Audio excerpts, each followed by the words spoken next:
Megalechis thoracata, otherwise known as the hoplosternum thoracata, marbled hoplo, or spotted hoplo, is an armored catfish that is native to various Amazonian rivers.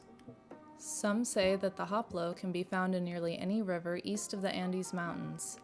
Here I've highlighted some of the main rivers mentioned frequently in their documentation. The maximum size these catfish seem to reach is about 12 to 15 centimeters, or about 6 inches. They aren't too picky with water parameters, living comfortably in a pH of 6 to 8, a variety of water hardnesses, and temperatures from 18 to 25 degrees Celsius, or 64 to 82 degrees Fahrenheit. They definitely seem to prefer sandy substrate for digging, as well as some hiding places to take a break. Similar to corys, you can find them perched up on broader leaves such as anubias. These catfish are very active, constantly sifting through substrate for food, until they decide not to and take a break, frozen in place. In my own tank, I can call them by a tap on the glass or by being loud. My female will excitedly zoom out of a hiding spot and dance on the glass. Hello guys, what's up?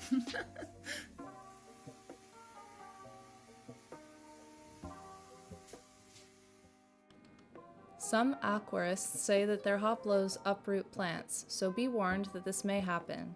In this sandy tank, that's not generally an issue unless I try to propagate my rooted plants. Hoplos are happy with any tank mate.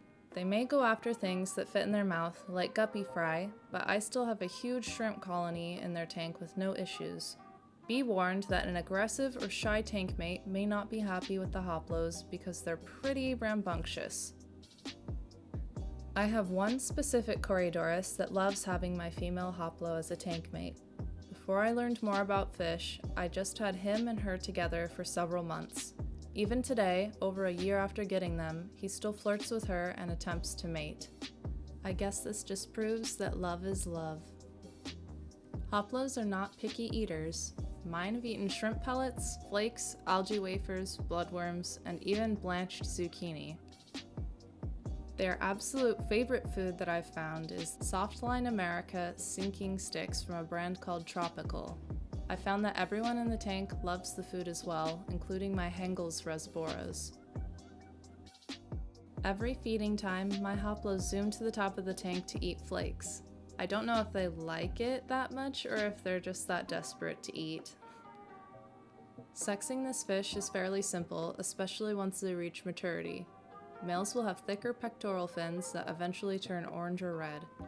They also tend to have bigger breast plates than the female. Females are usually fatter, with smaller fins. Males can be seen making a bubble nest at the surface, much like a betta fish.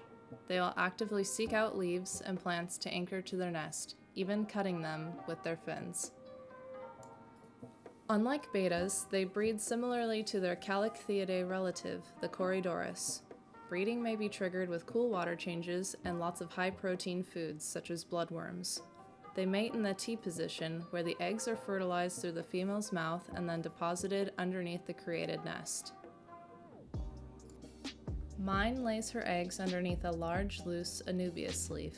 Many breeders believe placing something yellow as a nest anchor, like a margarine lid, will cause the male to start making a bubble nest.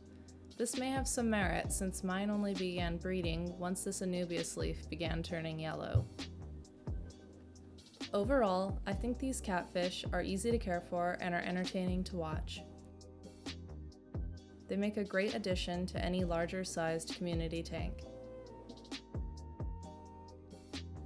Goodbye and thanks for watching.